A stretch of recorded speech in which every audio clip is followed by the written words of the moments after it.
Hey friends, welcome back to the channel.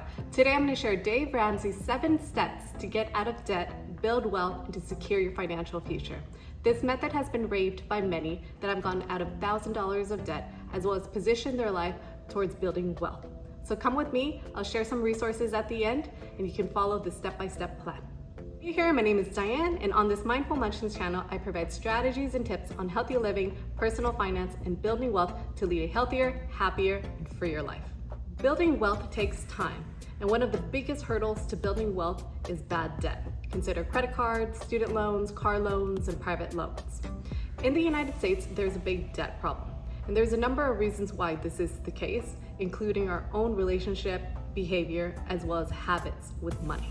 In the first quarter of 2022, the Federal Reserve Bank of New York's quarterly report on household debt and credit estimated that U.S. consumer debt, mortgages, student loans, auto loans, and credit cards toppled over $16 trillion. Total mortgage debt is over $11 trillion, followed by student loans of $1.6 trillion, auto loans of nearly over $1.5 trillion, and credit card debt of close to $1 trillion. There are numerous debt strategies out there, and Dave Ramsey, a personal finance expert as well as #1 national book-selling author, shares practical strategies on how he fought his way out of bankruptcy and millions of dollars in debt.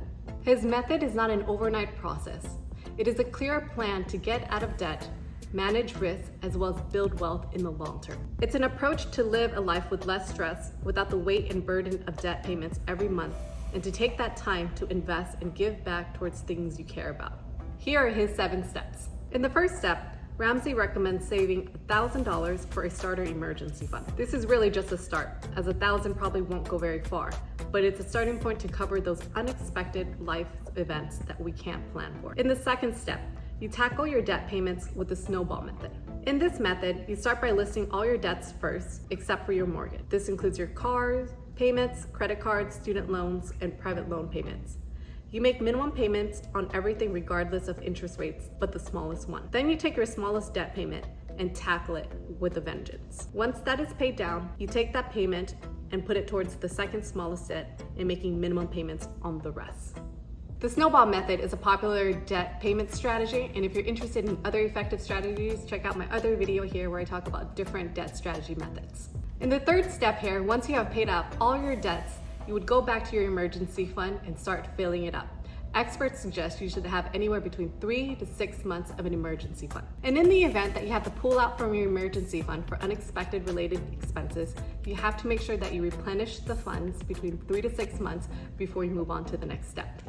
After you have completed steps 1, 2, and 3, now you will move away from thinking about debt and life's unexpected surprises to building wealth and investing. In the fourth step here, you would begin investing 15% of your gross monthly income towards retirement savings. He recommends maxing out your 401k as well as the Roth IRA first. And the reason why you want to wait until this age to invest your money is due to the high interest rates on credit cards or loans, etc., that prolongs the path to building wealth. For instance, if your credit card payments are charging anywhere between 15 to 25% interest, this exceeds the S&P 500 average stock market return of about 10% per year.